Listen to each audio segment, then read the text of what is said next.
Shabbat Shalom. Shabbat Shalom. Very informal study today.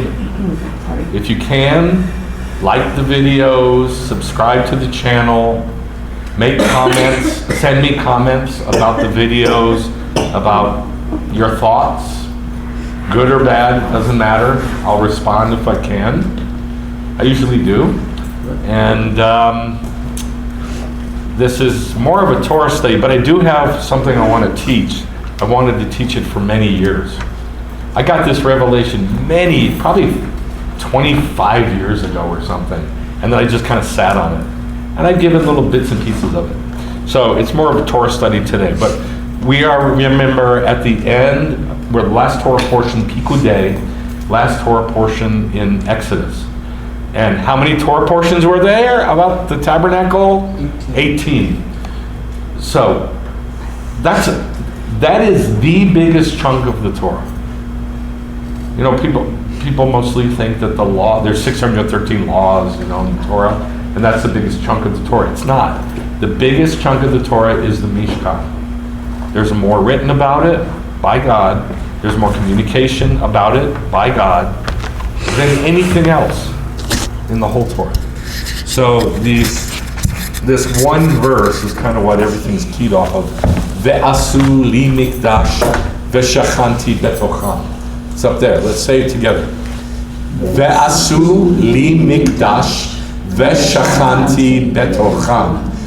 And that means make for me a sanctuary, a mikdash, and I will dwell betochem, in them. Literally means in them. But they translate it within them, which is sort of iffy, or among them is even worse. I will dwell among them. Okay, good, he's among us. God is with us.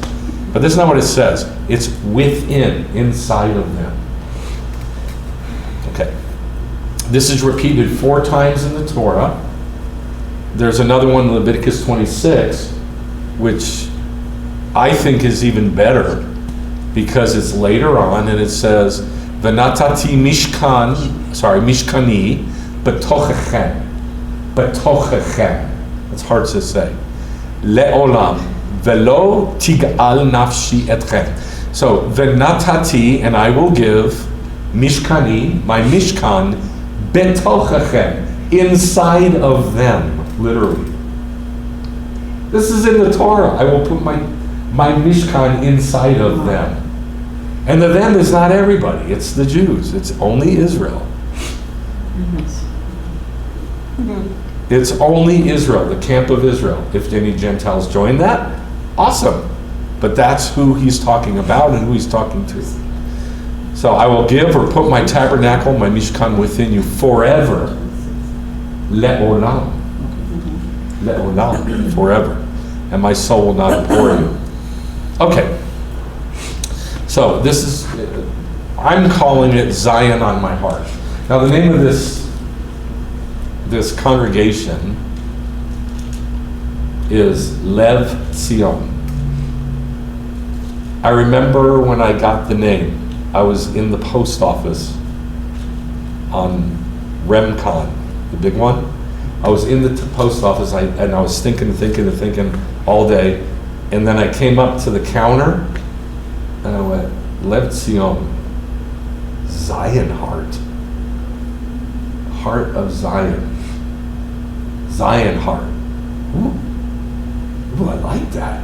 Heart of Zion. Zion heart. And I just kind of started chewing on it. It was like, that's really everything. That's because, most Messianic congregations, they'll call it Beth Israel or Beth Yeshua or Beth Messiah or House of, and it has to have something about Messiah in it, usually. That is Messiah. Zion is everything about Messiah, is Zion. So, again, most of the Torah is about the tabernacle, yeah? Yes. Okay. So we're going to read from Exodus 39, 2 through 14, at least part of it. He made the ephod of gold, of sky blue. Now, anybody else have New American Standard? I do. Oh, no, I don't. Okay. New American Standard's bad in there it says purple. Yeah. It says purple. You got New American Standard? No. Yeah? James. You didn't say anything. James. It says purple. Oh, King James says purple too? For the first one? Sometimes King James. For the says- first one? Yeah, it says blue and purple. No, I said, instead of blue, sky blue, New American Standard says purple. Oh, no, it doesn't say that. Okay, yeah, I know. Yeah, this King one says James purple. Sometimes says they get it blue. right. Now, it's This one not says blue, purple, and purple crimson. specifically, it's sky blue. So the Techelet. first word is the Is one you're, techelet. is the one you're talking Yep. about.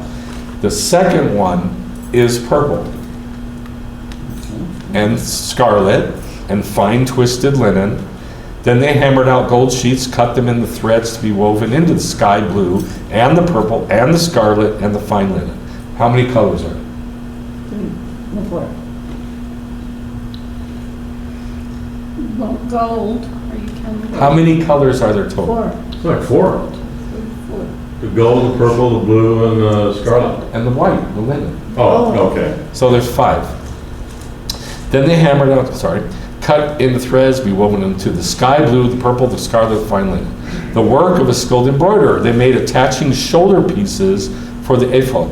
It was attached at its 2 ends, and the skillfully woven band of its overlay, which was on it like its workmanship. In other words, made out of the same stuff. Of the same material, of gold, sky blue, purple, scarlet, fine twisted linen, just as the Lord had established Moses. They also made the onyx stones, those are the ones on the shoulders, there's one on each shoulder, set in gold filigree. They were engraved, the engravings of a signet, according to the names of the sons of Israel. And he placed them on the shoulder pieces of the ephod, memorial stones. Which ones are the memorial stones? One's on the shoulders, right? Yeah, the onyx. In Hebrew, it's shoham. Shoham. Say it. Shoham. That's the onyx. And those are the shoulder pieces of the ephod, memorial stones for the sons of Israel, just as the Lord had established Moses. And he made the choshen. There is no such thing as a breastplate. And even in the Chabad site, it says breastplate.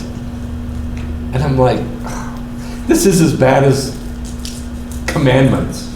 No such thing as commandments, no such thing as law, no such thing as breastplate.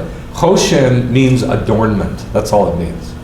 And it's not a breastplate, it's a breastpiece. He made the breastpiece, the choshen, the work of a skilled embroiderer, like the workmanship of the ephod of gold. So this is also the ephod, the choshen, it's right here, which I'll show you, is also made out of those same 5 materials. What are the 5 materials? Gold, Gold. Well, gold is last. Sky blue. sky blue, Sky blue, purple, scarlet, finally, linen, white, and gold. And so the choshen, even though you don't see hardly any material on it, even that's made in the same way. Just like the workmanship of the ephod, of gold, sky blue, purple, scarlet, fine twisted linen, it was square. See how it's embroidered, it's emboldened? That's what I'm going to talk about.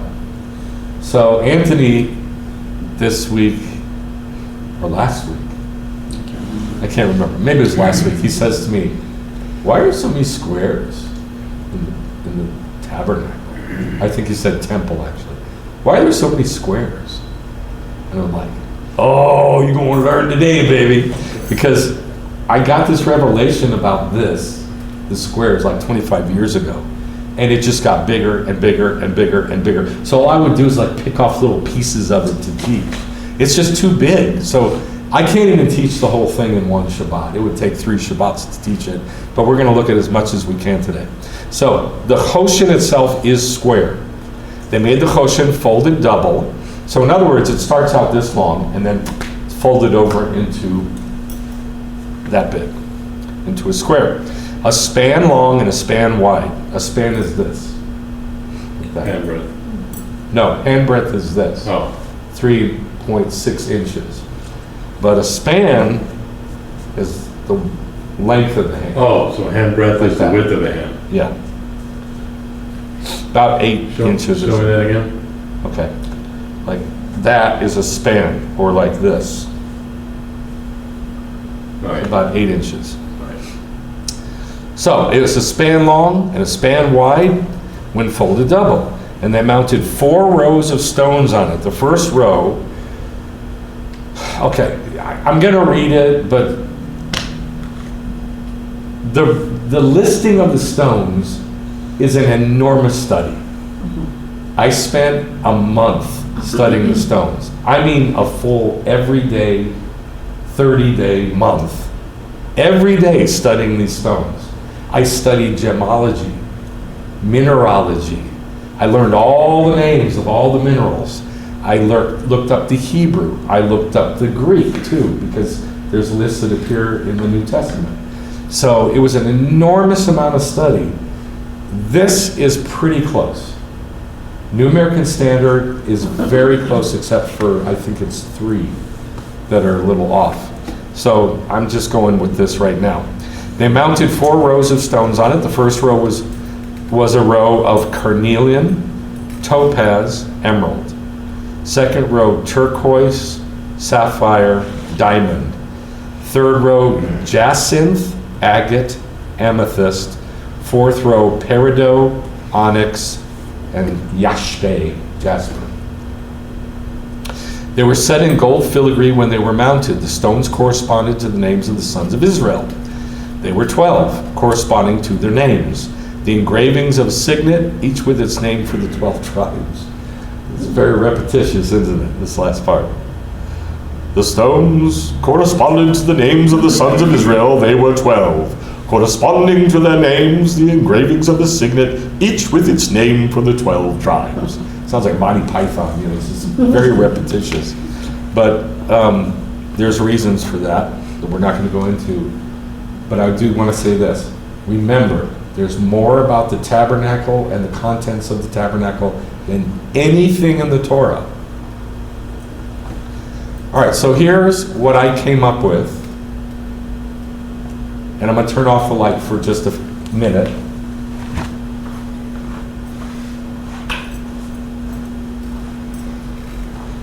This is what I came up with after a full month of study. Now, most of the study was based on the most ancient stuff I could possibly find. The stones go from right to left. Top row right to left, second row right to left. What color is Judah? Turquoise. A blue, sky blue? Sky blue, turquoise. You're both right. What color is Asher? Kind of green, right? Paradise. Peridot. It's olive green. Olive green. What color is Levi? Also green. Emerald. Yeah, emerald green. It's like bright green. All right. Now, the colors, the names of the stones, and the actual stones themselves, what they are, is not easy. And I'll show you what I mean. Most of the study came from the most ancient sources that I could find. And somehow, I got a book. I don't even know how I got this book. This has all of the ancient sources, the Mishkan and the Holy Garments. But this was just the beginning of the study. And I'm going to show you that the list that the most ancient sources have are different from this. They differ in, I believe it's 3 stones. But then there's also, this book presents every possible argument. What I mean is, it'll say, Rashi says that Dan is a liguer. And he says, here's his reasoning. And then it says, but Rabbi says, no, it's not a liguer, it's a pearl. And here's his reasoning. And then it says, but Rabbi Shimon says, no, that is not correct. It's a jacinth. And here's his reasoning. So it's not just, you don't just go to the ancient sources and go, okay, I got the answer. You have to compare everything to everything. And it's extremely difficult. That is a very good drawing of the priest's garments, the high priest's garments. There are 6 garments, plus the tzitz, which is the crown, and the headgear. So there's really 8. The choshen is connected to that apron thing, which is the, what is that? What's the apron thing called? Ephod? The ephod, good. And it's connected. It's connected on top by chains, and it's connected on the bottom by blue ribbons. Not ribbons, I'm sorry, blue material. Sash. No, see those little strips? Yeah. They look kind of like ribbons. Yeah. It's not ribbons. It's not what we would call ribbons. It's what we would call yarn. Okay, so this is what I'm going with, and you're going to find out why. Here is what the ancient source, the most ancient source says, and I've given you where it is. Midrash Rabbah, Midrash Bamidbar Rabbah. Bamidbar is Numbers Rabbah 2:7, and Rabbeinu Bachya quotes it. And he explains some stuff on it, but it's wrong. And I can prove it's wrong, and I'll talk about it. So, this is what it says. Odem, it gives you the Hebrew, then it gives you what it is in stone. Odem, he calls carnelian, and he says it's red. And remember, it's going this way. But it goes that way in the English. So don't get confused. Carnelian. And then emerald, green, bareket. But what's second? What is the second stone? Shimon is, What's the second stone? Shimeon. No, not the tribe, Is that the the stone. agate? Oh. No, that's not the agate. What color is it? Orange. Yellow. It's light tan amber color, right? Right. Right. Okay. It's wrong. It says pitda is emerald. That's not an emerald. That is not correct. The third one is the emerald. And it says the third one is bareket, which is correct. That is what it says in Hebrew. And he says it's the smaragd, which is black, white, and red stripes. That is the shohan. So it gets a little jacked up on that first row. Second row, nofech is what it is in Hebrew. He calls it a beryl, which is wrong, but then he says it's sky blue, which is right. So it's sort of right and sort of wrong. What color is beryl? It's all colors. Oh. So it could be beryl, but there's other stones that are called beryl. So it's not a beryl, because beryl is clear. Oh, okay. Nofech is not clear, it's opaque. Now, saphir, obvious, that's easy. Sapphire, that's really easy. Dark blue. Yahalom, they all translate as diamond. Says it's clear white, that's correct. How much do you think a diamond that big would cost? Today? Millions. 100,000. Millions. Millions. It's this big. How many carats would that be? Probably. 80, 90, 100? Maybe Maybe like over 100, 44 100. carats. Oh, it's more than that. It's closer to 100. Oh, really? I mean, it's huge. That's what it was. Then, third row, leshem. You guys don't know what a leshem is. Who ever heard of a leshem? And they translate it wrongly, translated as turquoise or aquamarine, Those are two different, which is blue. Yeah. but they're different shades of blue, aren't they? Look at the third row.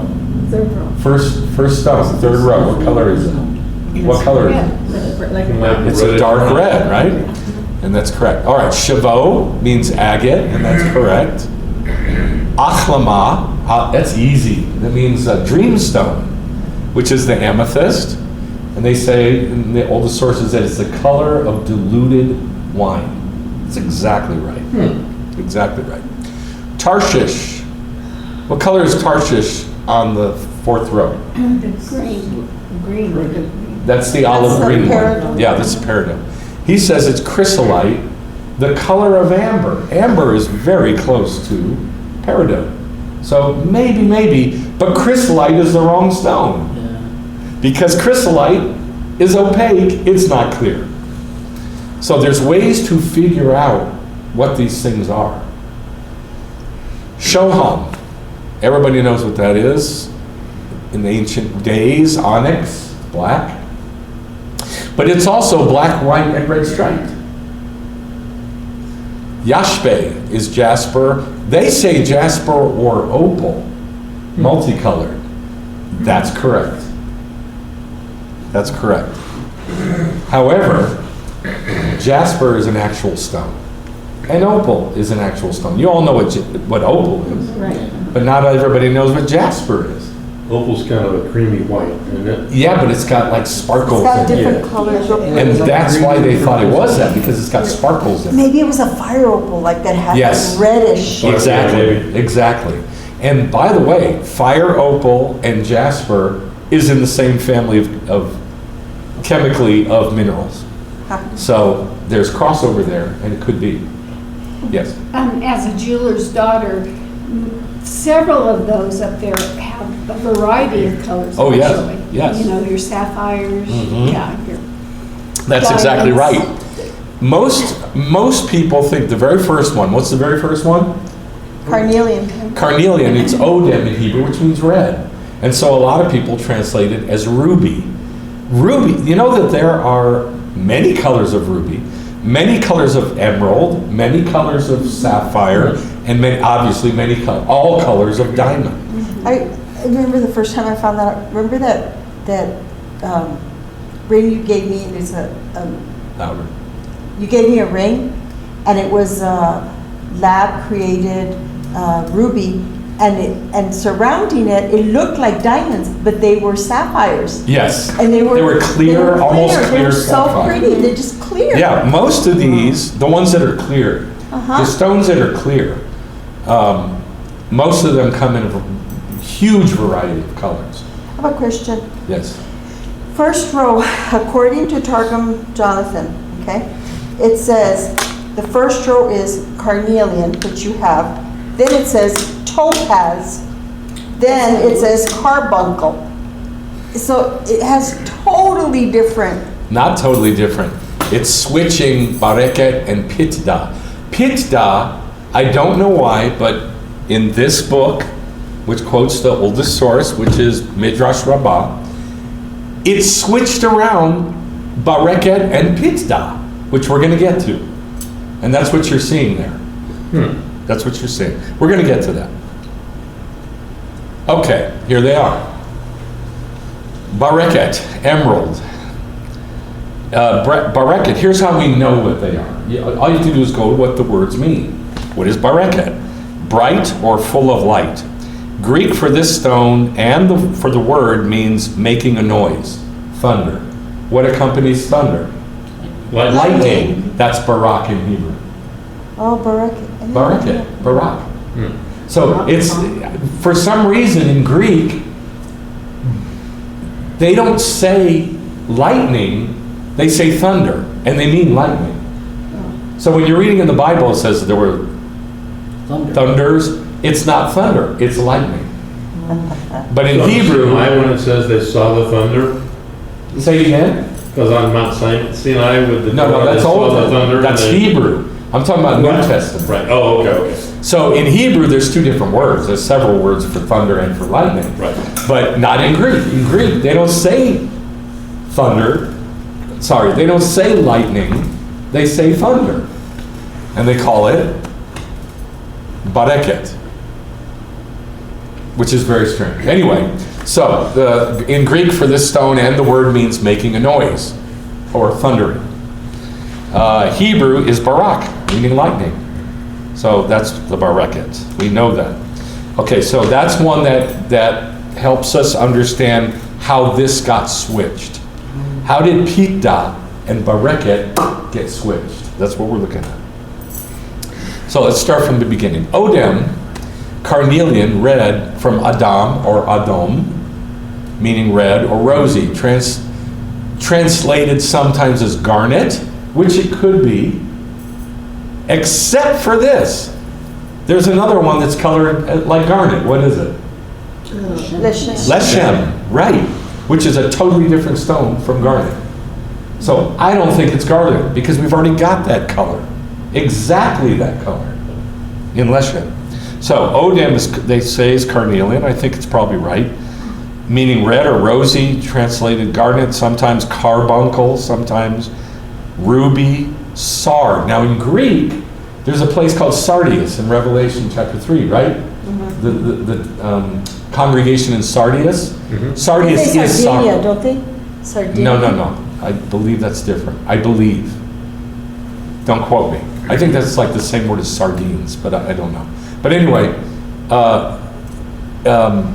sardius is the Greek for the Hebrew Odem or Edom. You know, the bad guy, Edom, it just means red. So in Greek, it's sard or sardius. And there's a stone called sard or sardius. Guess what it is? The carnelian. So this one is pretty easy to nail down. And it's opaque. It's not clear. It's not translucent. Now, pitda. Pitda, literally, every ancient source translates it as, what is that stone? A topaz. Topaz. You guys know what a topaz is? It's that amber color. It's light. It's a very light color. It's photo editing software. Pretty. It's very light colored, and it's usually amber colored. And it's pale amber. And pitda, always translated by the Jews as topaz, always. And yet, in Midrash, it gets flipped for bareket. I do not know why. Yeah, that's throwing me off. Yeah, well, don't let it throw you off. I'm sure there's a reason, but I just don't know what it is. In Ethiopian, this is interesting. In Ethiopian, pita means pale. And that's exactly what pitda means. It means pale. But it's always, the pitda, which we translate as topaz, is always a pale color. It's not that deep, rich color. It's always pale. So this one's pretty easy to nail down. Bareket, easy to nail down in Hebrew. Why it got switched with pitda, I don't know. All right, now, my favorite, Judah. You know what? Bareket should be my favorite because I'm from the tribe of Levi. Right. But it's not my favorite. My favorite is Techelet. Techelet. Techelet. What does Techelet mean? It's a sky blue. Sky blue. Yeah? Okay. That's the color sky blue. Now, Judah is sky blue. But it could be turquoise. Because turquoise is very similar in its minerals to chrysoprase. Chryso is like the root word, chryso. And that's like a whole bunch of different gems. Chrysoprase. But praise means green or greenish. So you're saying a greenish chrysolite. A greenish chrysolite. Chrysolite is the actual stone. Praise is the coloring. Yes. Would that be like the English topaz? You mean London Greek, London blue topaz? Yes, except for it's not clear. Look at it. Right. It's opaque. No, London blue topaz is very clear. Oh, that one is Chrysoprase. opaque. That one is opaque. Nofech is opaque. It's not Okay. clear. So then, yeah. But it's very close to the color of London blue topaz, yeah. But it's opaque. So chrysolite is the stone. Praise is the coloring. But what's the coloring? That's the question. Is it blue or is it green? Now, it comes from the root puch. And puch means like this, to sway to and fro, like seaweed. Well, where is seaweed? It's in the ocean. And so the seaweed, and this is, I know it sounds complicated, but the seaweed, like we think of it as just dark green, right? Or black, or some ugly muddy color, right? In the Mediterranean, the seaweed reflects the color of the water, just like the water reflects the color of the sky. That's what Techelet is. Because it's somewhat translucent. Yes. And Techelet is sky blue because it's the color of water. And water is the color of the sky. And so they reflect, they talk to each other. Well, praise or puch is the same thing, only it's in the seaweed. And so it goes like this, like that. And the seaweed moves back and forth, from which came stibium. You ever heard of stibium? You know what that is? What's this mascara? In Egypt, it's blue mascara. Oh, Stibium is blue mascara in Egypt. That's where they got it from. They got it from the seaweed, which is blue. But we think of seaweed as that ugly brown, green color. yeah, some of it's like kind of yellowish, dark Yeah, I was yellow. gonna say And like or an that amber, yeah. ugly. Yeah, Yeah, but that is nothing like a beautiful No, blue no. Yeah. eyeshadow. But that's where it comes from. Wow. So probably from that, I get it's probably sea green, which is really not green, it's But- turquoise. Yeah. So that's my favorite. Puch, no fech. It's like a blue-green, It's a blue-green, blue-green. turquoise. Yeah. Right. I was looking for a blouse on Amazon, that color, and I put turquoise, and then every time, no matter where it was, it came up blue-green. Blue-green. Blue-green. Yes. Uh-huh. Yep, that's right. Sapphire is easy. From safar to scratch. Why to scratch? Because it's hard. Now, ruby, sapphire are both made out of corundum. And corundum is the hardest thing there is, except for diamond. So sapphire, and ruby were both used to polish other stones. Why? Because they're harder than every other stone. Just like a diamond can be used in the saw. Right, On the right, saw. right, It's right. amazing, yeah. Yeah, there's also diamond sandpaper. Uh-huh. And there's corundum. Isn't that cool? I mean, we use corundum sandpaper. Well, that's what it is. It's It's diamond. basically ruby or sapphire dust, basically. Just like in that Arkansas, that you can just go and there's like a place in Arkansas that you can actually go and mine and get diamonds. Oh, yeah, you can And there's find been, like, gems. People have found some of the craziest sized diamonds, and you just go there and, it's a park.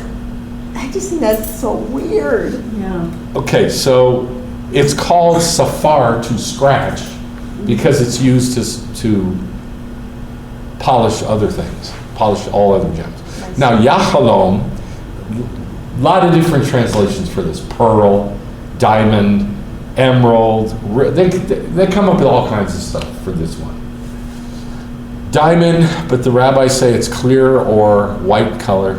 Now, diamonds can be any color. Right. They can even be black. I've seen black Yeah. ones. Yeah, I haven't. So it comes from the word halam. Why? Because when you beat an anvil, what happens? Right, sparks fly out.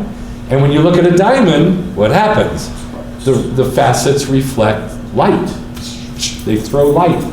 Well, that's what halam means. That's exactly what halam means. To throw out light. So probably the diamond. That's pretty good. Now, Leshem. This one's interesting. There was a town that the Jews took and they changed the name of it to the name of the tribe. It was called Leshem. What tribe was it? That went and took Leshem and changed it to their tribe's name. Oh. Don't know. I'd have to see it on the chart. Well, just the word, Leshem. That's the name of it. There's nothing to look for to help you, unfortunately. It's a town that one of the tribes went and they got it, they saw it, and they took that whole area of Leshem and they changed it to the name of their tribe. I'll give you a hint. It's way up north. Oh, Benjamin. No, Benjamin? Benjamin's middle. Okay. Benjamin's south. Huh? Dan? Dan. It's the farthest north. And it says in Joshua, they went to Leshem. That's that stone. They went to Leshem. Look what tribe it is. I don't know if you can read it. Can you see the name on it? No, Can you now? not really. It's Dan. Yeah. Dalit. So each one has the name of the tribe written on it. Dalit Nun. Can you see it? Dalit Nun. Dan. So the name of the stone is the name of the tribe. Wow. Isn't that cool? Yeah. Now, Rashi says it's a different stone. And then he contradicts himself and says it's Leshem. So it gets confusing, but he has reasons for saying it. In other words, they're both true at the same time. So Leshem is a deep red. It's the jacinth or hyacinth. In Greek, it's hyacinth or jacinth. I thought hyacinth was a flower. It is. It's a blue flower. Oh, But in a stone, it's a red stone. oh, okay. The stone also. Yeah. Jacinth is a deep red. It comes from an uncertain meaning. I hate when it says this. Of uncertain meaning. Well, that's just because you don't know. You need to find it. Of uncertain meaning from the Hebrew. Josephus translates it ligure. A ligure. So I think King James translates this one as a ligure, which is a hyacinth or a jacinth, a fiery red to orange. It's also called a red zircon. So we've got a lot of confirmations of what this stone is. The biggest one being that it's the tribe of Dan and took Leshem. I think that's amazing. And then, hyacinth is a fiery red to orange. So it's a deep orangey red. Even as deep as a garnet is. You know what a garnet color is? Red. A dark red. Blood red. Blood red, but it's got a little more orange in it. Now the Chavot is the agate. It's multi-banded from the idea. You guys know what an agate looks like? You ever seen them like when they're polished? They got all kinds of really cool shapes and swirls and bands and pictures in them. Really cool. Multi-banded from the idea of subdividing into flashes, which is bands or stripes. Streamers comes from shavav, meaning to blow upon. What does that have to do with bands? So to raise a flame by blowing. So if I can't believe you've never seen an agate. They're really cool. They have, it looks like streaks or streams of fire in them. Not as much as a yashbe, as a jasper, but it's the same idea. It's got these fire-looking bands in it. Really cool. And so that's why it's called what it is, to blow upon, to raise a flame by blowing. It's like a billows, right? Like a what? Billows, Like a billows blowing in, yes, to raise the heat on the flame. All right, achlama. This is really cool. They would give achlamot, amethysts, to prophets. Achlama, it's purple, obviously, from chalam. Now this is strange. To be plump as dumb. Dumb meaning can't speak. What does that have to do with being fat? To be plump, like What being does that have to dumb. do with being dumb? That's what I'm saying. What does plump have to do with dumb? I don't know. I don't get that. To dream, okay, I get that. To be a dreamer.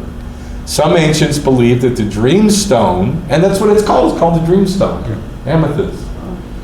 In all cultures on the planet, they all call it a dream stone. Isn't that weird? Yeah, that's, Gave the prophetic dream. Gave the prophet dreams, prophetic dreams. So in all cultures all over the planet, prophets will be given amethysts. This still happens today, all over the world. So, the colors, because of the way you have them, that sapphire is supposed to really be like a dark blue. It is blue. it is a royal. Oh, that looks purple. It looks a No, little it's It looks royal- purple. It's a royal blue. Oh, it's a purplish blue. Hey, Oh, that is very blue there. yeah, well, it's not going to come out exactly on the Okay, screen. so then aklama down here is supposed to be the amethyst. Yeah. That is supposed to be purple. Okay. Yeah. Oh, right. Yeah, it comes out a little different colors on there than it does on the computer. Okay. So the achlama is literally called a dreamstone. And how did God say that he was going to speak to people?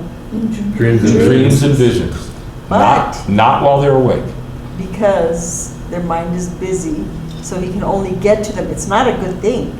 He gets to them in their sleep. Say it loud. He gets to them, he speaks to them in their sleep because they're so busy during the day that they're not hearing from him. So a lot of dreams says, you're not listening to me during the day. So I have to talk to Basically, you. I have to talk to you at Get night. you out of the way so I can talk to you. Right. But isn't that strange from halam to be plump as dumb?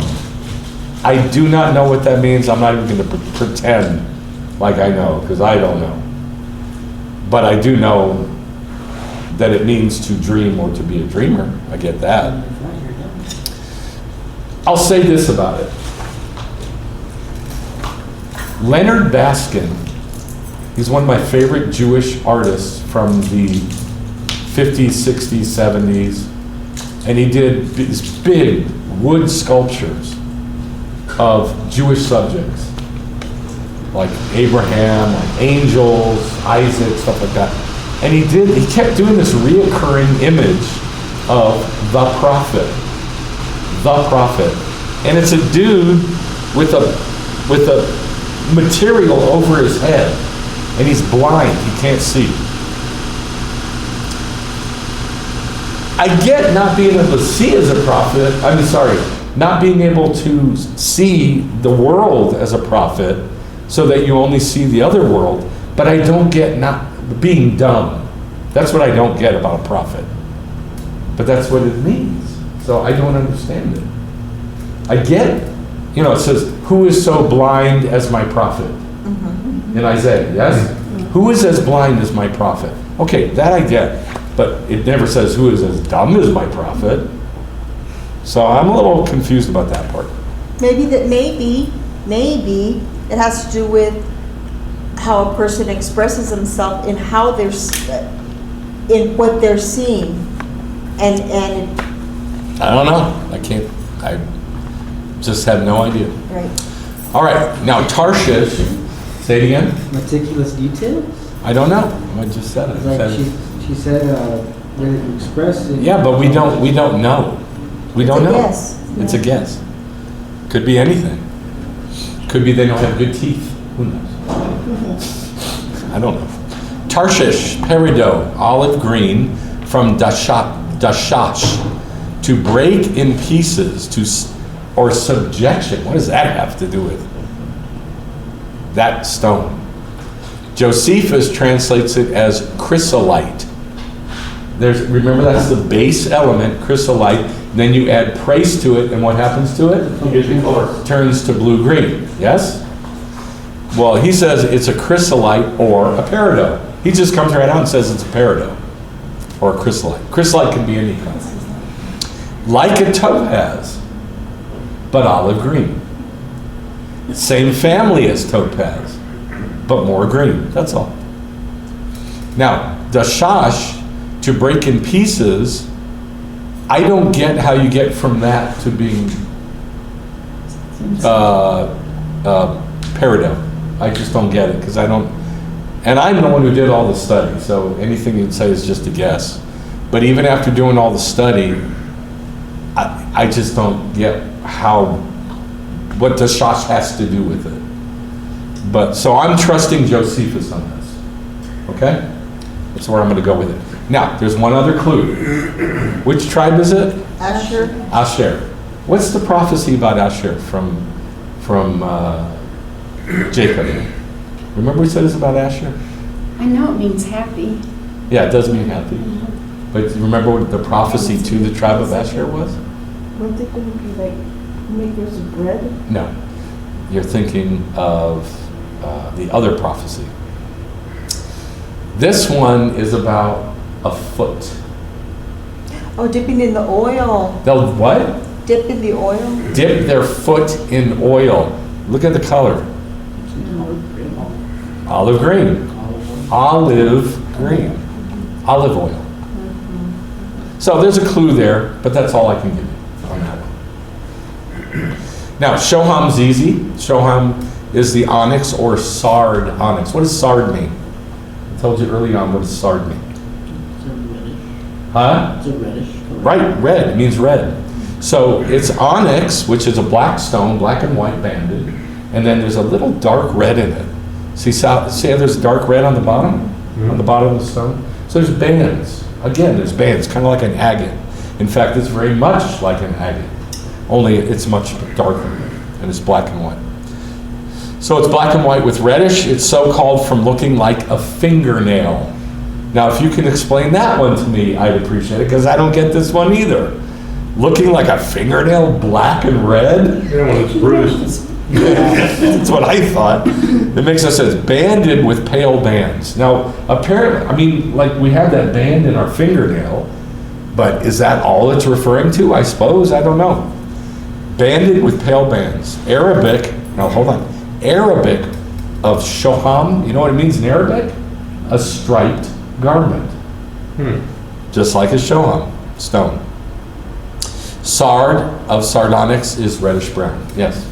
I know this sounds weird, but there are actually like when there's a chemical imbalance or a deficiency in a vitamin, your nails can actually look like ridgy, Yeah. or they could have different stripes in them. Yeah, but I So don't I'm think it's wondering if- referring to that. I mean, because it's like the name of the thing. Yeah.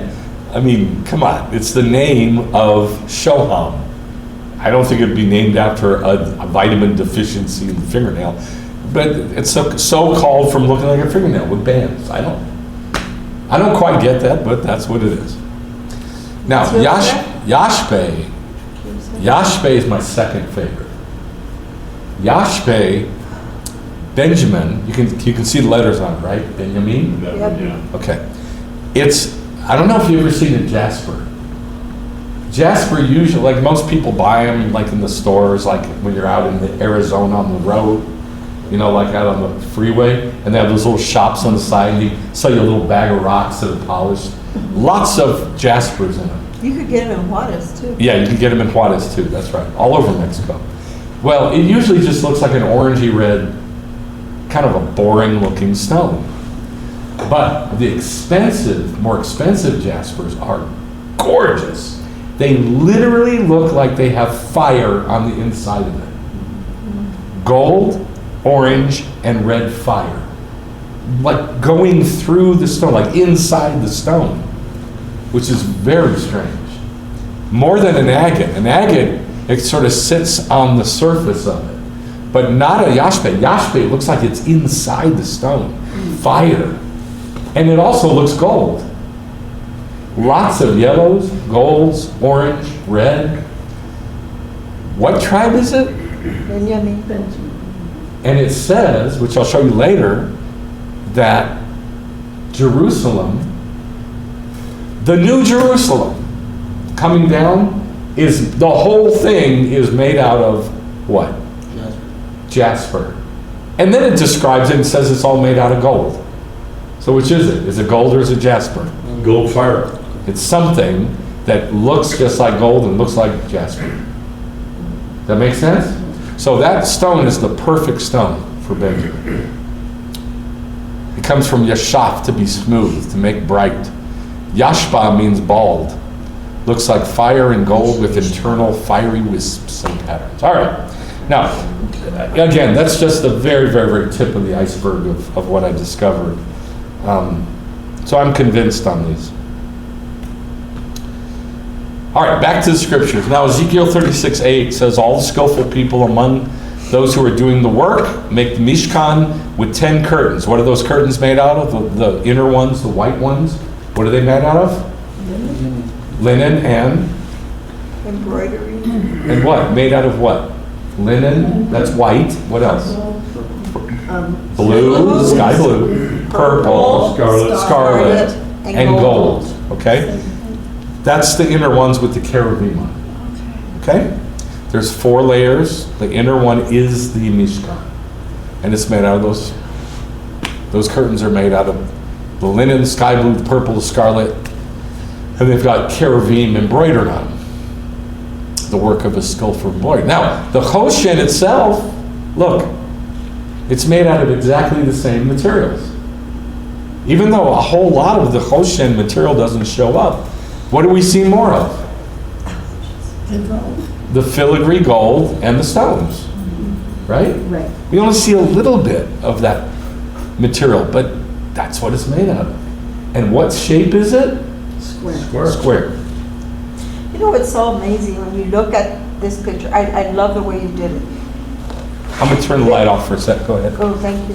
What is so amazing when you think about the Mishkan and the different layers, and you see it, and you see that the Holy of Holies within there is where God is, and this is a picture of what's in the heavens, Mhm. okay? And then the next thing is all these cherubim that are surrounding God and the most holy of places, and the same colors that are in that layer is what is in The Choshen. the Hoshen, which is what is closest to God. That's where I'm And it's going. the Jews. Oh, That's where okay, I'm going. sorry.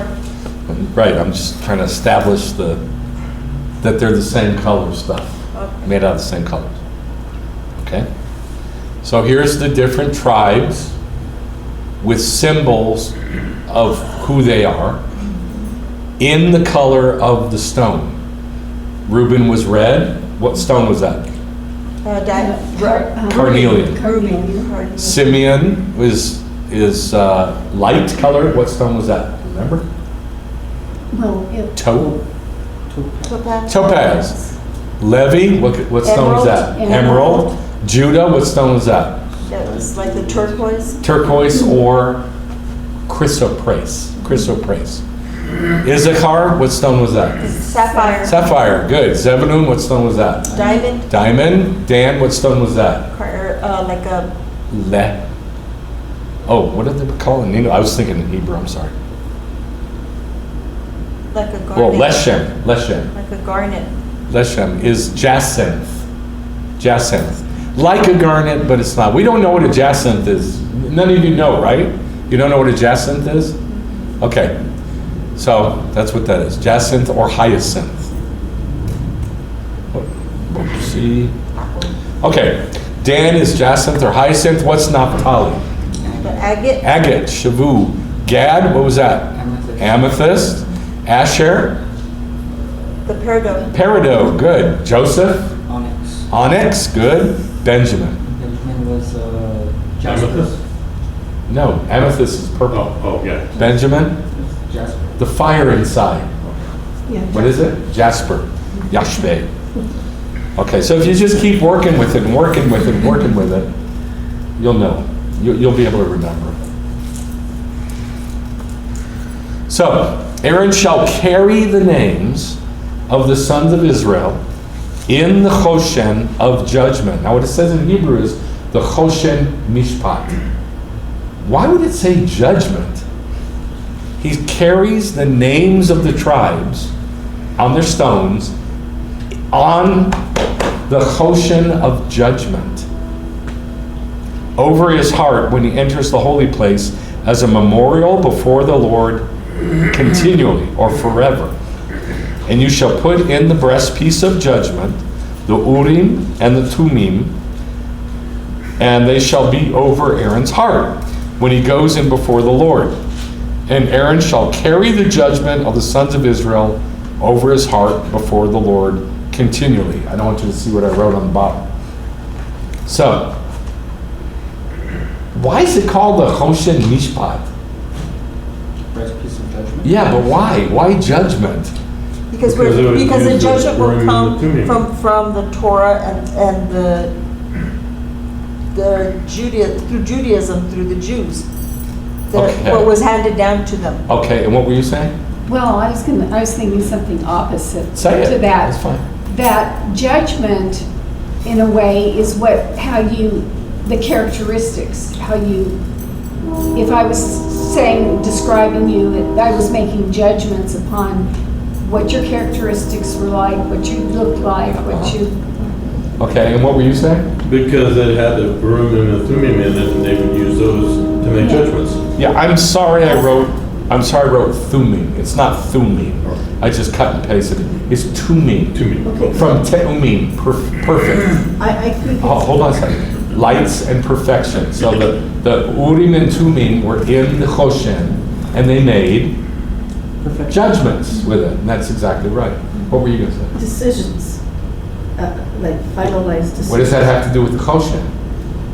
A decision, that's what the Urim and the Urim. Urim and the Tumim. Right, so you're saying the same thing. Okay, good.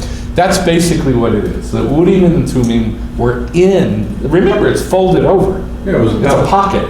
Yeah, it's a pouch. And inside that was the Urim and Tumim, and it was God would make decisions for the 12 tribes. Now, I'm only putting this so I can brainwash you. Okay. That's the only reason I'm putting it. Okay. But we have to read it. Please don't get sucked in. Please, please, please. Don't get sucked into what it says. This is from a typical Christian website. They all say the same thing. There's thousands and thousands of them that all say the same thing. But this one was, as good as any other. On it were 12 precious stones with the names of the 12 tribes of Israel engraved on them. Now, what I'm asking is, why? Why did God say, take the same materials of the Mishkan and make the Hoshen out of that and go into the Holy of Holies? Oh, sorry, go into the holy place. Not the Holy of Holies. Go into the Holy. Why? Why? What is the purpose of that? So this is what most of Christianity says. In this way, the people would be over Aaron's heart, the place of affection. And that's correct. Biblically, this is the heart, this whole thing. Therefore, as Aaron went before the Lord, he would bear the weight of judging the people on his shoulders. Remember, the onyx stones are on his shoulders. Yes? As he ministered, and his affection for them over his heart. So he's got the judgment on his shoulders, affection on his heart. Yes? Okay. This was how he would represent the children of Israel as he ministered to the Lord. All of this pictures our great high priest, Jesus Christ. He bears the weight of governing us on his shoulders. He is the head and judge of the church. For unto us a child is born, unto us a son is given, and the government will be on his shoulders. Makes sense? Isaiah 9:6, but he also bears us over his heart.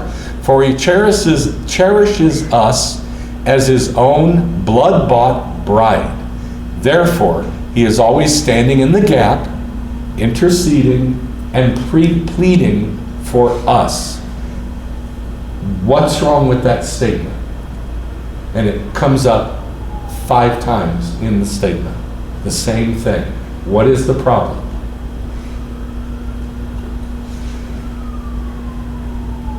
It's one word. The bride? It's that concept, but it's a word that it says. The church? That doesn't show up 5 times. No. Jesus Christ. No, that doesn't show up 5 times. He's bearing the How about Heart. just keep it super simple? Us. Oh, okay. Who? Well, it says the church, so that's wrong. The church of Jesus. Okay, that's what's wrong with this statement. Who says this applies to you? So here's what I'm after. Most of what it's saying is correct, that the affection is here. Yeah, absolutely. But what is it that God feels the affection for? Israel. The 12 tribes. Israel. Period. There's no other stones that say, and some Gentiles over here on his right nipple. It doesn't say anything. There's no other thing added to it. There's nobody else added. That's it. You get that one span-sized square and nothing else on his heart. Does that make sense? Right. No.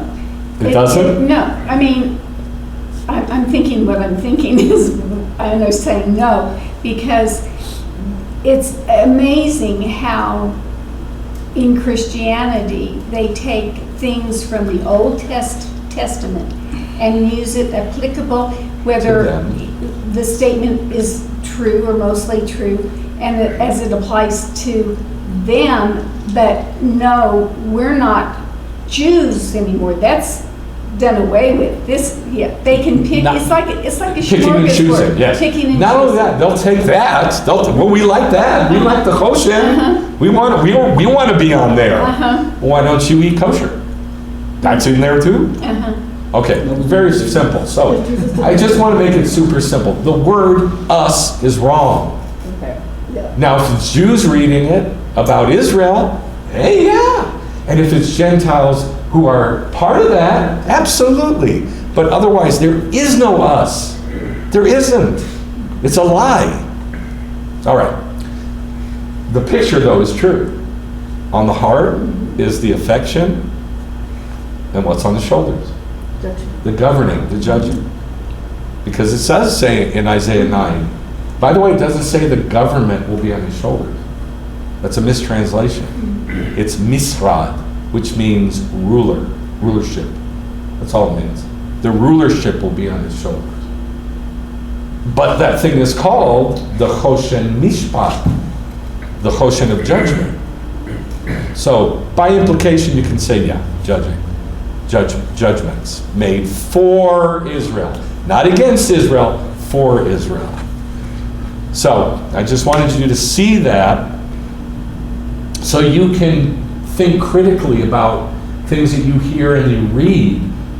Just think critically. Okay, fine. Who's the group it's talking to?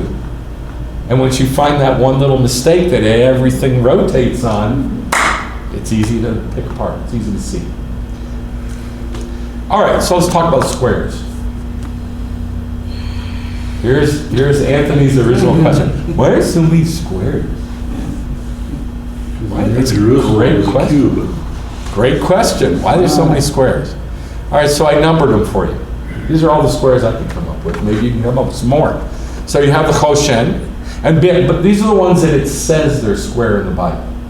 So number one is the Choshen. Now the altar of incense it calls it square, but then it also says it has 4 horns, and those horns are square. Awesome. Yeah. So that's 2 through 6.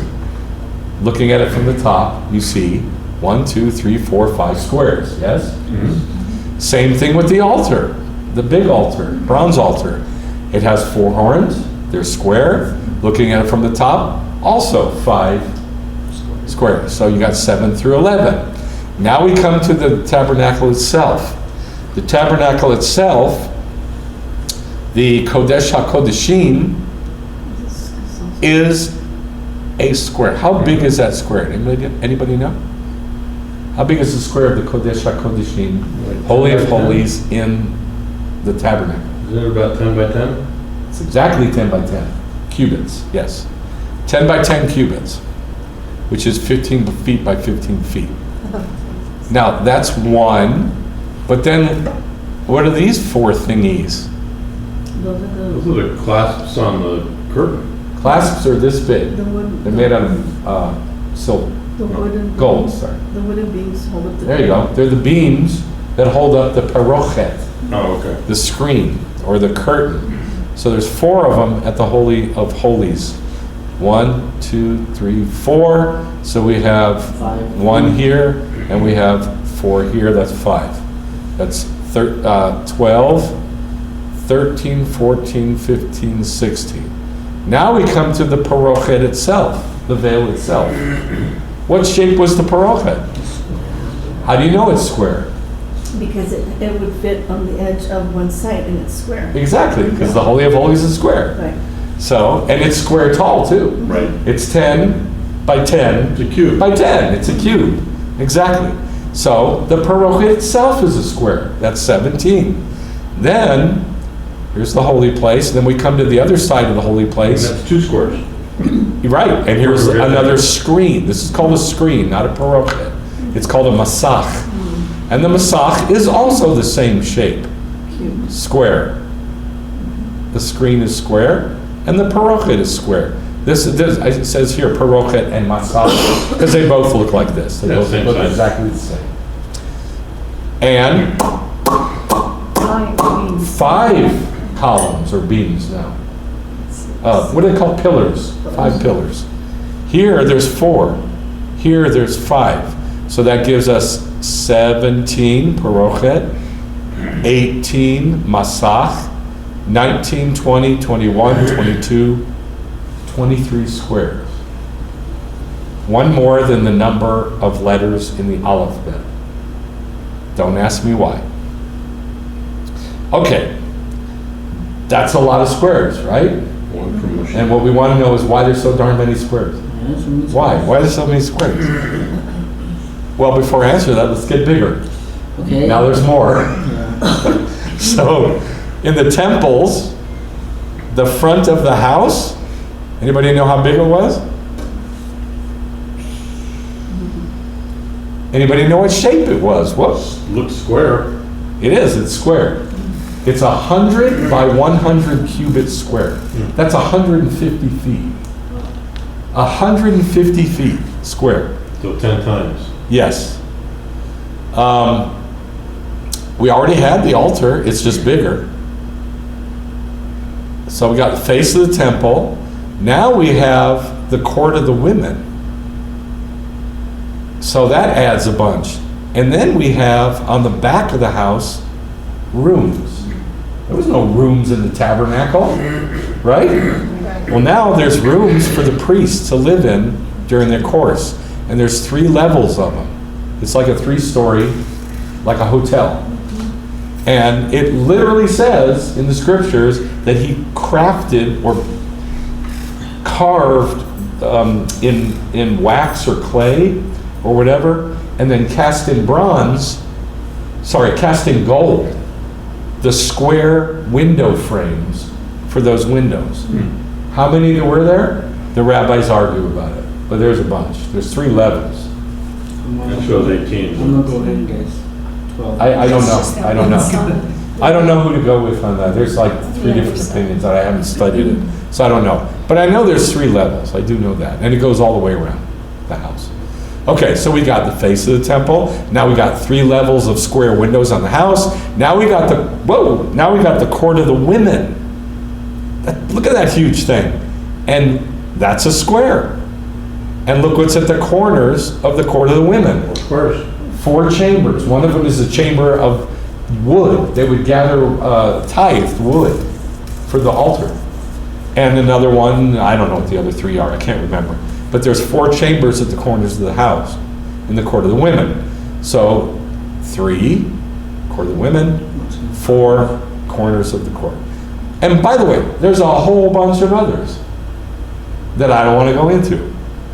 But I want you to see that now there's more squares. Why is there more squares? Why are so many squares? Now there's more squares. Oh, but wait, there's more. So that's the first and second temple. Here's the third temple. This is one of my most precious, prized possessions. It's the Art Scroll series of the commentary on the prophet Ezekiel. And in the back, or in the front, I can't tell which one it is, there's a pocket and there's a map. And it has this on that map. And it goes through every single tiniest detail in the commentary. That commentary is this thick. And most of it is from chapter 40 through 48 about the temple. It's enormous. It's so many details you can't imagine. And it goes through all of them in the commentary, and then it puts it together into this graphic, this blueprint. This is the blueprint for the temple in the kingdom, in the Messianic kingdom. Look at all those squares. There's hundreds of them. But there's only a few listed in the scriptures. So I've got them listed here. There's 1, 2, 3, 4 listed. The doorposts of the porch were square. Who cares? God does. I don't care about the doorposts and the temple and the kingdom. Who cares?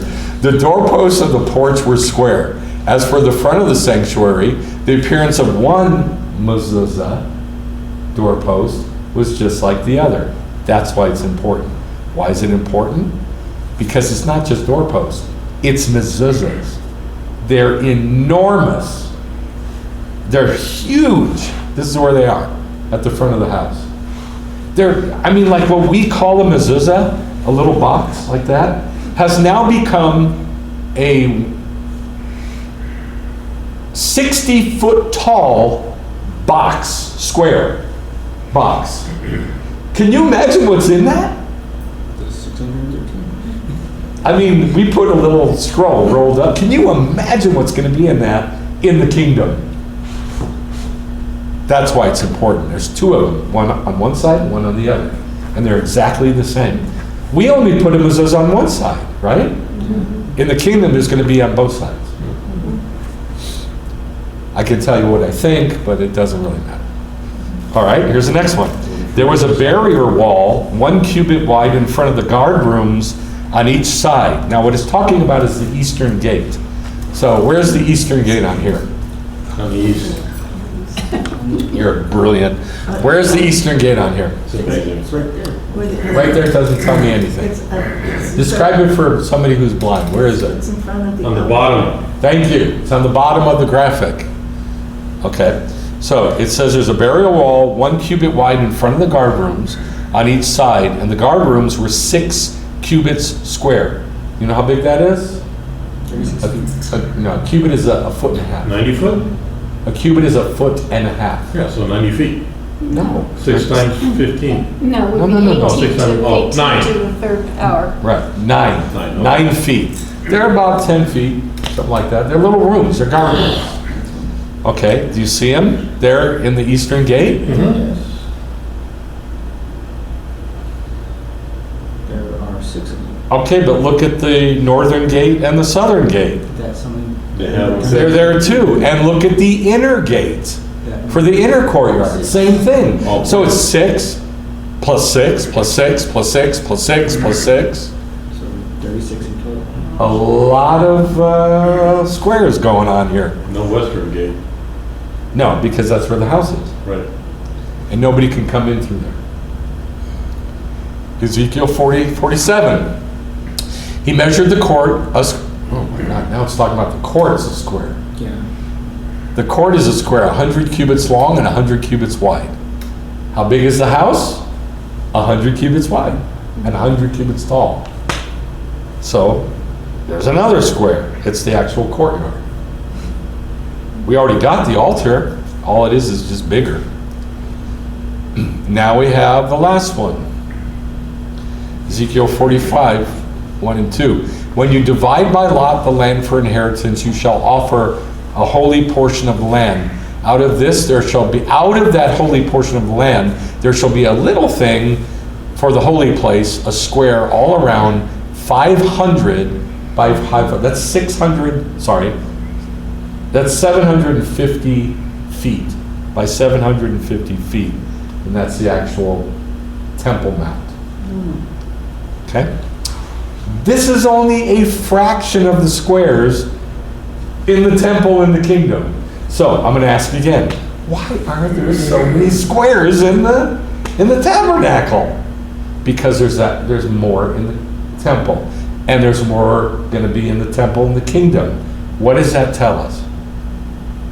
God likes squares. Jews are squares. Okay, go bigger. What's bigger than the temple in the kingdom? Well, the New Jerusalem, it's a cube. How about the temple in heaven? Well, that too. That's even bigger. Okay, obviously, all of these squares are in heaven.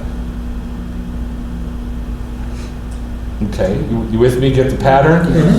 You know what I was thinking was that when you stop and look at all the squares and the way everything is, and I'm thinking like gematria and stuff, everything is relating to numbers. So, you know, I'm sure we don't know, you know, the ins and outs of the whole square thing, you know, but mathematically, you know, like every letter has a number related to it, and everything God does is for a reason. So the square, I'm sure mathematically, there's that reason too. I'll give you one. Did you want to say something? No, I was thinking about Okay. the cubit. I'll give you one little hint, and please don't take this wrong, and don't think I'm trying to be crude, because I'm not. This is a real thing. There's several words for intercourse in Hebrew. Oh, arba. Say it again. Arba. Yeah, one of them is I'm arba, gonna move you. which means literally 4. 4. Uh-huh. Intimacy with God is 4. Yeah.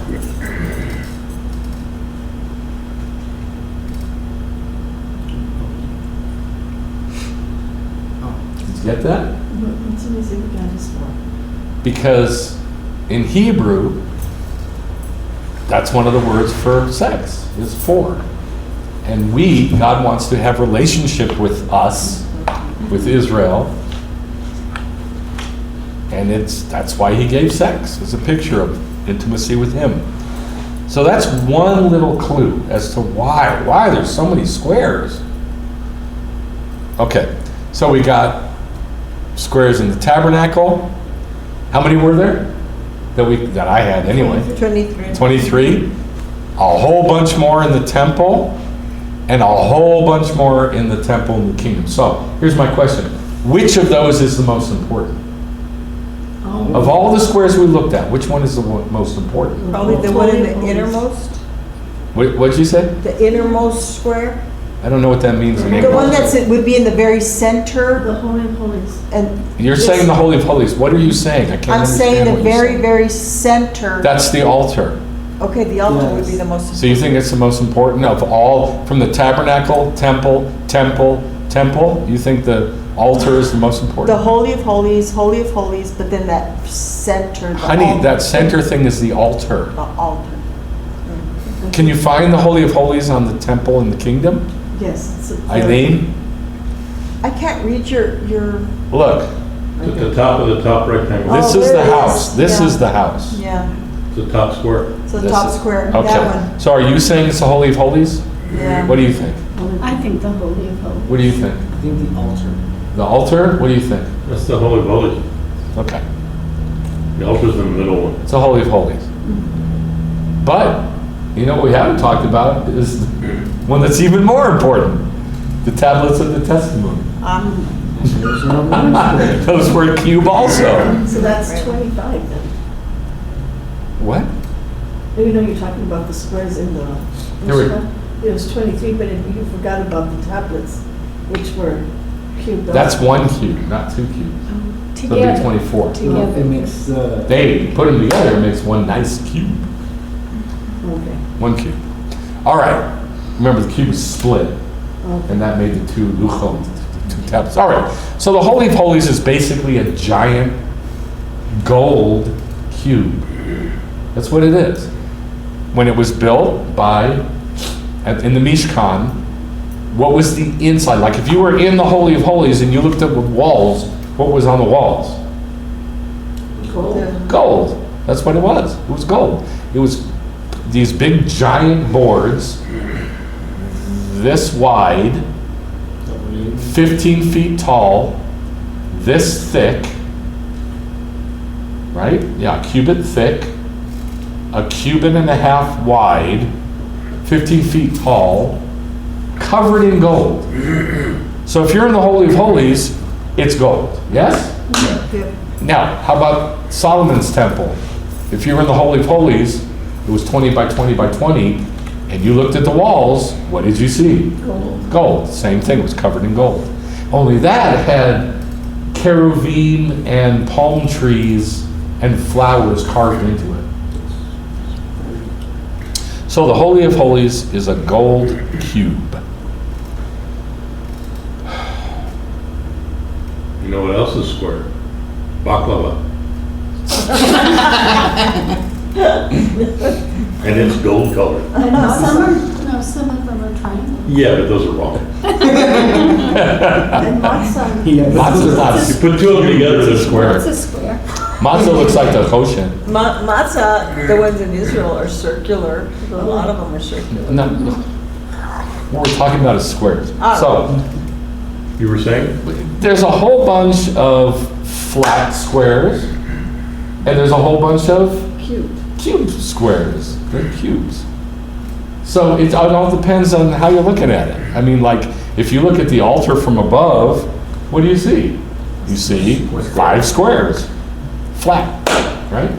If you're looking at the Holy of Holies from the side, you see a square. If you're looking at it at an angle, you see a cube. If you're looking at it from directly above, what do you see? A square. It just depends on how you're looking at it. It's all the same thing. Now, I was going to wrap tefillin. I'm not going to do it. Tefillin, We wear squares. Cubes, literally cubes. Right. With a square on the bottom. See over on the right? This is the parts of the tefillin. And by the way, it's tefillin, not tefillin. There's a yod on the end. Yod, final noon, tefillin.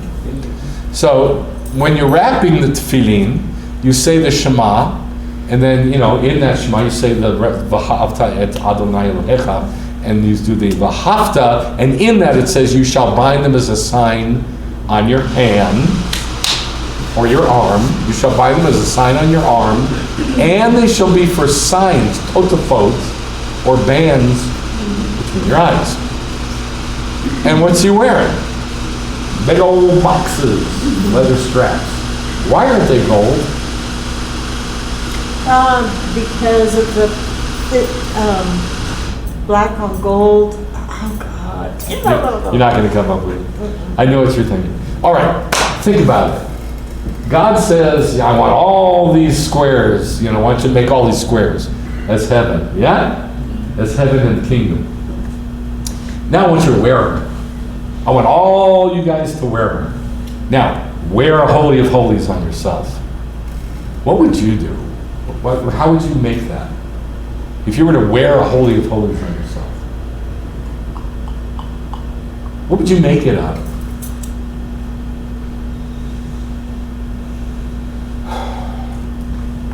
What color is the Holy of Holies? Gold. What was it filled with on the inside? Okay. Why isn't tefillin gold? They're cubes. They're obviously the Holy of Holies, right? Because people couldn't afford. That's exactly right. It would put it out of the reach of the Jews.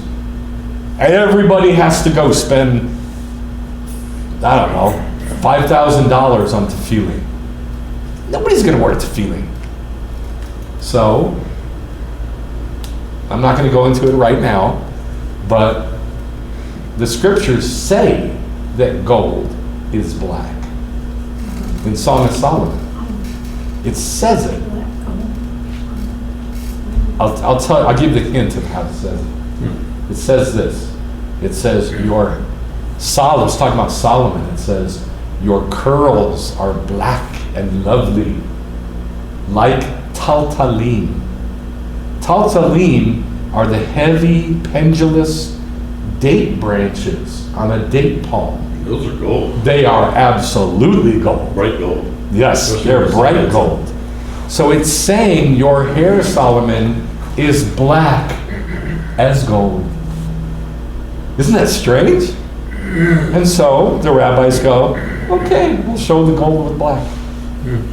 Actually, the rabbis didn't come up with that. God gave it to them, but that's what they gave to us. Doesn't it also say when Moses is receiving the Torah from God, and it's talking about how, I guess he was writing it with the finger of God was writing it, and it was black on gold. That's where I was going. No, you're saying black fire on white fire. That's what it was, sorry. Black ink on white parchment, black fire on white fire. That's different. Although, it's not different. It's the same. Because, why don't we write the Torah with gold ink? Too expensive. Exactly. Same reason. So we use a very, very, $50 very million black, Torah scroll. because God wrote it with what? His finger of what? Fire. Fire. So why don't we write it with fire? Because it's too expensive. Same thing. Same exact picture here. Very good. All right, so look at the graphic on the right. This is the one, the Shel Rosh, the one for the head.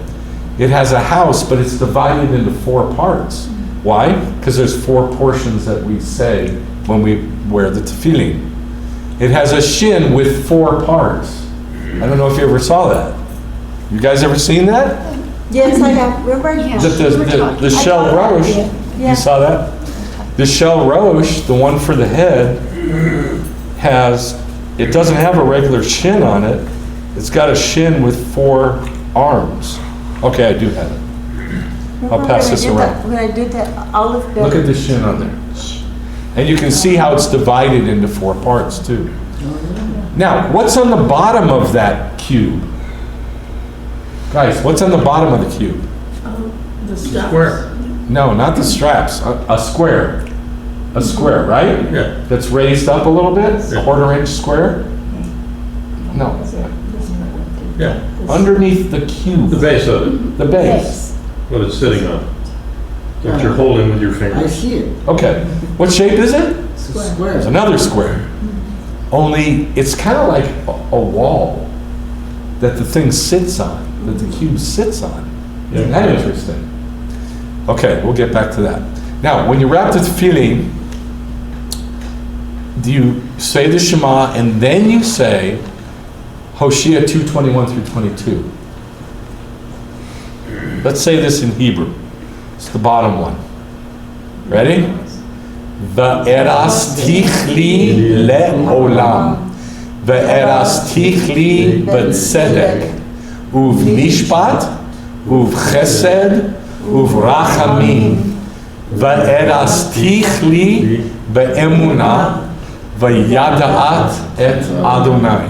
I betroth you to me forever. I betroth you to me in righteousness, with mishpat, with justice, with love and compassion. I betroth you to me with faithfulness. Then you'll know the Lord. And beautiful. after, isn't it? And after you say that, you know what you do? You finish wrapping the one on the hand. You know where you finish wrapping it? On your ring finger. You wrap it 3 times around your ring finger, and that's when you're done wrapping it. After you say that. So what is that? That's our wedding ring. Isn't that cool? That's what we sang at our wedding. Yes, we did. That was Do you my remember the brother. song? My brother Chaim wrote us a beautiful song. Ve'erastich li, erastich li le'olam. And it was that verse from Hosea, those 2 verses. Fantastic. And we sang that at our wedding. Nice. So this and this, Holy of Holies and Holy of Holies with a wall thing underneath, is our betrothal. It's our wedding. It's our wedding ring. And the fact that it's on your head is your thoughts, but Yes. it's also on your arm, your heart, because that is Yes. that's So the reason it's a shel rosh here is because it's our thoughts. We capture our thoughts to submit them to Torah. Right. And then on our arm is our acts. We capture our acts and we submit our acts to Torah. So it's basically a Jewish life. Okay, now look over on the right graphic again. I have the shel rosh. You're gonna have to. I can't. Can you Here pass is it to really me? bad. Thank you. Here's the bottom. Okay, on there, can you see? Yeah, you can see it good here. See that thread? Mm-hmm. Okay, that's made out of the sinew of a kosher animal's, what is it? What is it called? No, the tendon. Tendons. It's tendon, is what it is. Yeah. Sinew. Anybody count the holes that the sinews go through? Anybody count that? 12. There's 12. There's 12 ports. They're called, you know what they're called in Hebrew? They're called doors. They're called doors. Not gates, doors. No, they're called doors. And they go through this gidin, which is only from a clean animal, is the only thing that passes through those doors. That's so pretty. Isn't that cool? There can be no unclean anything in making these tefillin. Why? Because it's a picture of the New Jerusalem. You know, the Hold- very. hold on, that- hold- That's a teaching in Hold itself. on, hold on. Because it's a picture of the New Jerusalem. And it says in Isaiah that in the day of the Lord, when the temple is rebuilt, and then after, in the New Jerusalem, it says that nothing unclean will ever pass through those doors. Ever. Yes? I don't know if you recognize that from Revelation. Does anybody recognize that from Revelation? That no unclean person will ever pass through Mhm. the gates? Okay, through the doors. that is quoting Isaiah 60. Isaiah?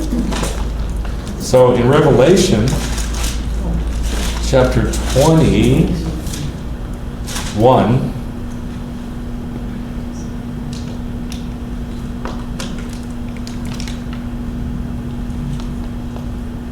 starting in 10, he carried me away in the Spirit to a great and high mountain and showed me the holy city, Jerusalem, coming down out of heaven from God. So whatever is in heaven is going to turn into something physical, because it's not physical. And it's going to just kind of like become something physical and physically come down from heaven. Okay? Having the glory of God, her brilliance was like a very costly stone. Which stone? Jasper. Very good. Jasper. Did you read it? Yeah. Okay, not very good. It's like a jasper. Why jasper? Because it's golden. It's golden and fire, and whose tribe stone is it? Benjamin, who had the city of Jerusalem. Benjamin. Remember Benjamin, Jerusalem was in the tribe of Benjamin, not Judah. Yes? Yeah. Okay, so it should be jasper. Of course it should. So it says, having the glory of God, her brilliance was like a very costly stone, as a stone of crystal clear jasper. Crystal clear? Now it's crystal clear? But it's gold? But it's fire? But it's crystal clear? But it's jasper? So obviously these are all metaphors. It had okay, now here's where it gets really interesting. So before we read this, let's look up here. It says in 1 through 3 and then verse 11, I saw a new heaven and a new earth, because the first heaven and the first earth passed away. That doesn't mean the earth was blown to bits. That's not what it means. It just means that's done. That's over with. And there was no longer sea. It doesn't literally mean sea. What does it mean? Nations. Gentiles, nations, right. And I saw the holy city, New Jerusalem, coming down out of heaven from God, prepared as a bride. She is a bride. What's a bride? Israel. Jerusalem. Jerusalem.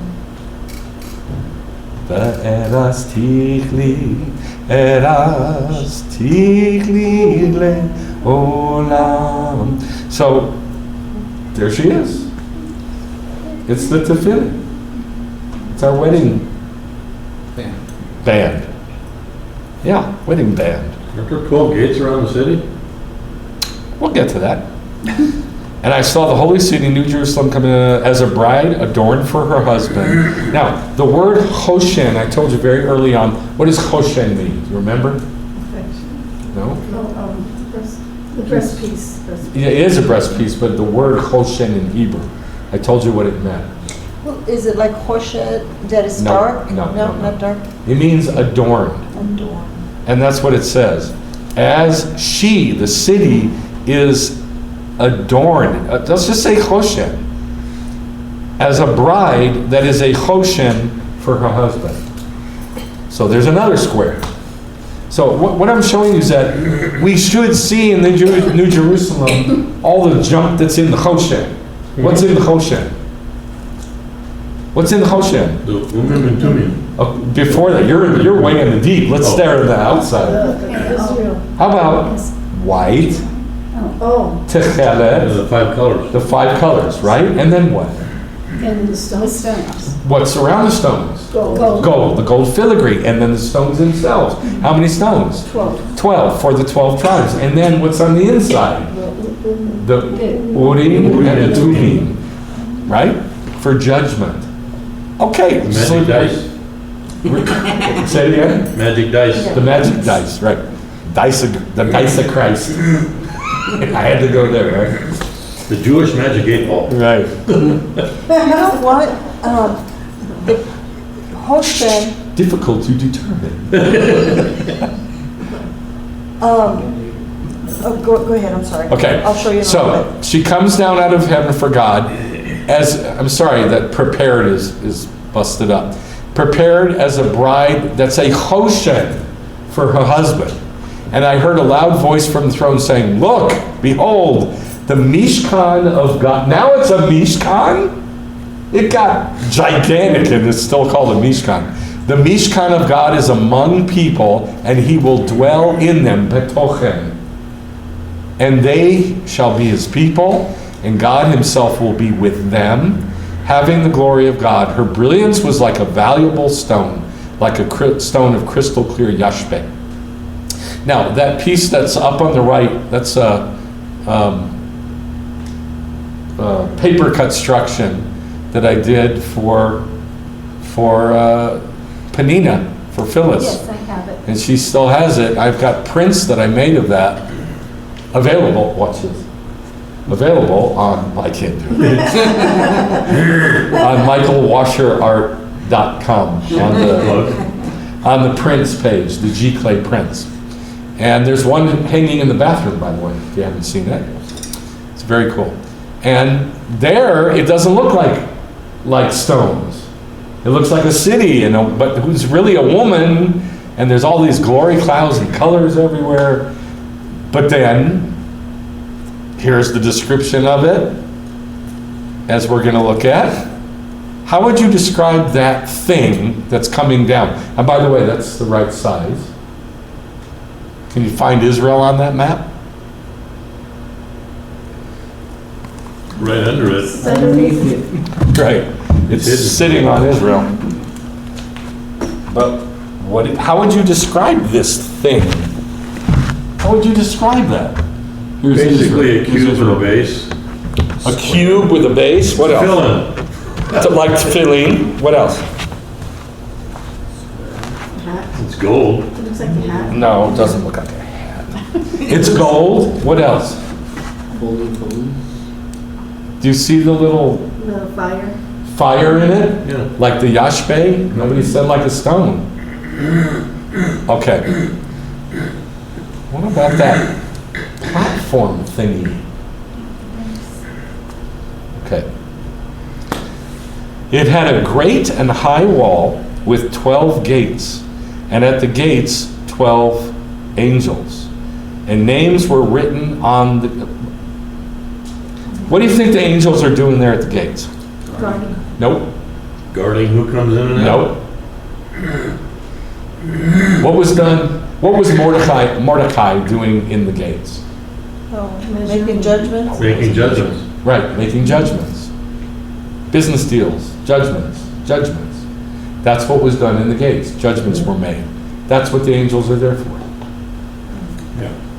Just like all the elders were in the gates making judgments. Right. They're doing that as a picture of the angels making judgments. With 12 gates, I don't think it says at the gates, I think it should say in the gates. 12 angels. And names were written on the gates, which are the names of the 12 tribes of the sons of Israel. Look at the graphic on the left. What goes through those ports, those doors? Gidim, What's gidim? the sinew from kosher animals. Sinew. Tendon from the hip that we don't eat, the sciatic nerve and the tendon of a clean animal. And it goes through the ports, through the doors, and it's clean. The city is laid out as a square. Is it square or is it cube? Yes. Exactly. That's exactly right. Depends on how you're looking at it. Exactly. Depends on the camera angle. The city is laid out as a square. Its length is as great as its width. See, that's flat. And he measured the city with the rod. But then when he measures it, he measures it three-dimensionally. 12,000 stadia. That's 1,400, about 1,392 miles. It's right around 1,400 miles. It's like the state of Texas, right? I think bigger. Bigger than the state of Yeah, I Texas. think it's further than that from here to Houston. Okay. Or no, not quite. I think that's like 1,200 miles. I could be wrong. Okay, so it's a little bit bigger than the state of Texas. Pretty dang big. What? I thought it was 300 and some too. or 400 and some to San Antonio? And No, Houston? honey. No, it says- No, am I way off? It's a- Seven. Over 1,000. Oh, for God's sake. The city is laid out as a square. Its length is as great as its width. And he measured the city with the rod, 12,000 stadia, around 1,400 miles. Its length, width, and height are equal, just like the Holy of Holies. Yes? Yes. And he measured its wall. What wall? Now all of a sudden there's a wall. 144 cubits. Why 144? Because 144 is a gross 12 times 12. A dozen times. It's a dozen. Yeah? Why? Because there's 12 tribes. So now it's the 12 tribes three-dimensionally. The foundation, 144 cubits, that's, what's half of 144? 50, 60, 72.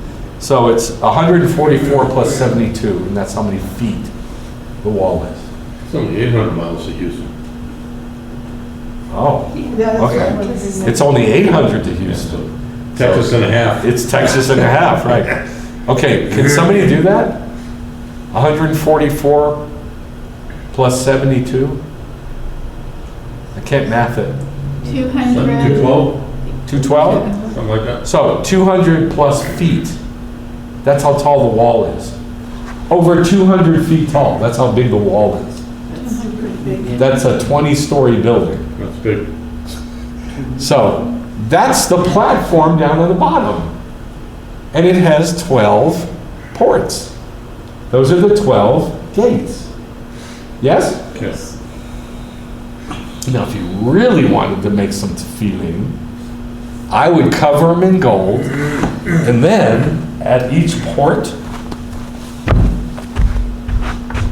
what would I put at each door on the outside? What would I put? Malachims. The stones. Oh, The 12 stones. Put little stones for each of the 12 tribes. Isn't that what it says?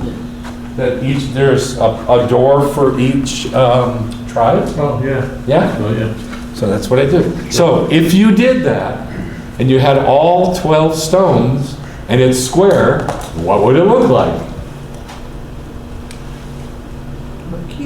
Be cute. No. If you had that square, and you had... It looked like the Hoshen. Right, it would look just like the Hoshen, or very much like the Hoshen. Very similar. Yeah.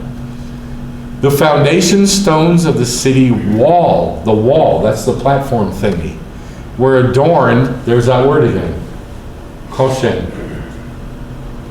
What does Hoshen mean? Adorned. Adorned. The foundation stones of the city wall were Hoshen with every kind of precious stone. Every kind. I thought there was 12. Right. Yes? Yes. Okay. And the rest of the stones aren't precious. Exactly. That's exactly right. The rest of the stones don't matter. It's like saying food. Well, every kind of food, I'm laying it out before you. What are you going to eat? Kosher food. Kosher, because that's all it's food. That's the same thing here. Every precious stone is every precious stone.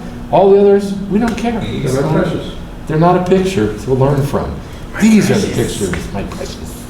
This is the precious to learn from. Yep. Okay. One last thing. I can't remember exactly where it is. You know how in the New Testament it says that each gate was a pearl? Yeah. Does that bother any of you? Nah. Why? Why doesn't it bother you? Because You never thought about it? I don't know. It's in the book of Revelation that it says that. It's in the book of Revelation that it says that. Yeah. And that doesn't bother you? No. I thought about it, Okay. because a pearl is a great big round thing, Yeah. and I know that gate means room, but you enter in through the gate, and you don't think of it as having a big round stone, except Yeah. And now you know how tall the wall is. How tall was the wall? 200 feet. 216. It's a 20-story building tall. That's how big the pearl is? It's huge. And that doesn't bother you? Well, And it's in the New It's a Testament? big oyster. It's a, that's a big And it oyster. ain't kosher, but But think about it. It's in the New Testament that you're reading it. What is that? I mean, that doesn't bother you? Okay, all right.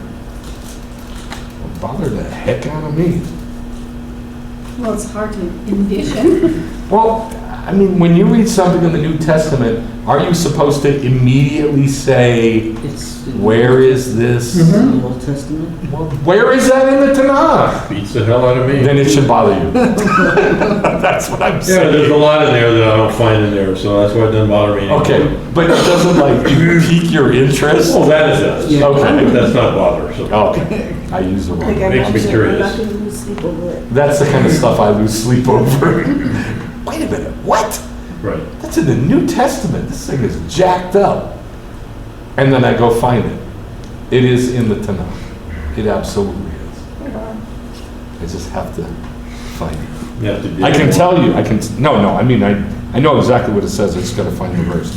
I'll tell you what it says. I think it's in Isaiah 54.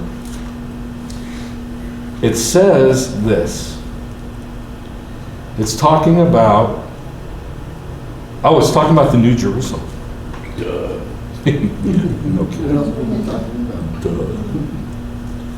And he says that I know how to find it. Use your cheat notes. Right. I was right, 54, 11 through 12. Hey, if you got a Bible, why don't you turn to it? Isaiah 54, 11 through 12. First he says, my loving kindness will not be removed from you, and my covenant of shalom will not be shaken, says the Lord who has compassion on you, you being Israel. O afflicted one, storm-tossed and not comforted. Why doesn't the church apply that to themselves? Behold, I will set your stones in antimony. Guess what antimony is? Puch. What's puch? Pearl? I told you what puch is. Yeah, but you don't remember. Nofech. Seaweed. Oh, yeah. What is it? Which? The fourth one, Praise. Right, the fourth one. Judah. Chrysa praise. Judah. So he says, I'll set your stones in antimony. where are you reading? 11, verse 11. Isaiah 54, 11. And your foundations I will lay in sapphires. Moreover, I will make your battlements of rubies or Agates. it's Carbuncle? it's not carbuncle. Carnelian? Carnelian, thank you, carnelian. And your entire wall of precious stones. This says gates. Okay, And your gates. Crystal, and your walls. That's what it is. Your gates of precious stones. Now, where it says precious stones, in Hebrew, it says ekdach. You know what it means? Pearl. It means to hollow out, to dig out, which is round, which means a pearl. It's one of the words for pearl, ekdach. They translated crystal and ruby and carbuncle and quartz and all kinds of ridiculous stuff. This one says, Targum Jonathan again, says, and thy gates shall be of carbuncles. Yeah, they translate all different words, but in Hebrew, ekdach means to carve out. And because of that scooping motion, because it's round like a pearl, it usually means a pearl. And that's what it's quoting. It's not literally pearls. It means dug out precious gems, 200 feet tall. But it says the definition here for ekta is fiery glow, sparkle. Which is not correct. It's to dig out. That's incorrect. Ekdach. When I told you that I did the research for a month, This was every day, all day, for a month. So you're going to have to trust what I say. If I haven't studied it, I don't know. If I've studied it, I know. All right. Now, why all this? How did it start? It said, put the choshen where? On the heart. On the heart. Well, everybody likes to say Yeshua is the high priest, our high priest. If that's true, that's what's on his heart. Right. Period. Israel. Period. In Hebrew, this piece says, Parasti yadai kol hayom al Yisrael. Parasti, I stretched out. Kol hayom, I'm sorry, yadai, my hand. Kol hayom, all the day. Al Yisrael, to Israel. All day long I stretch forth my hand to Israel. Why doesn't, I'm not going to say that. I'm just going to say, if anybody applies anything in the scripture to themselves, they can only do that if they're the one that God was saying it to. Period. And this is what's on God's heart. So this is what should be on everybody's heart. Israel, the 12 tribes. Not us. There's no us. It's Israel. Now, Good piece. if you're part of Israel, fine. And it doesn't matter what you're doing, it doesn't matter how you live, it doesn't matter anything. God is stretching out his hand to you, Israel, period. If you're a Gentile, it does not apply to you, period. Unless you come into the camp and you make yourself like the people in that camp, and you think like the people in that camp, and you act like, you live like, and you learn like the people in that camp, then maybe it can apply to you. Maybe. And it's a big maybe, because it's all up to you. It's all up to you. So, this comes from Romans 10, which is quoting Isaiah 56, I think. Isaiah is very bold and says, I was found by those who did not seek me. Who's that? Gentiles. Those are Gentiles. I was found by those who didn't seek me. I became manifest to those who didn't even ask for me. But as for Israel, he says something totally different. Right. In other words, Gentiles just kind of stumble. Oh, I got to know God. Kind of walked into it a little bit. just kind of walked into the trap. But Jews, it's not like that. God is all day long reaching out to Israel. Right. And so that should be the heart of every believer. As for Israel, he says something different. All day long I've stretched out my hands. And he still calls them a rebellious and an obstinate people. But why does he keep stretching out his hand? Because he's committed to him. Right. He doesn't stop like Luther did. When Luther started, he put out a couple pamphlets that said, the Jews are God's chosen people. No, that's not German. German. The Jews are God's chosen people, and we must honor them each day in our prayers. That's what Luther said. He said really fantastic things about the Jews at the beginning. And then later on, as they went to try to convert the Jews, and the Jews said, you don't know what you're talking about. We don't want that. He got really, really bad.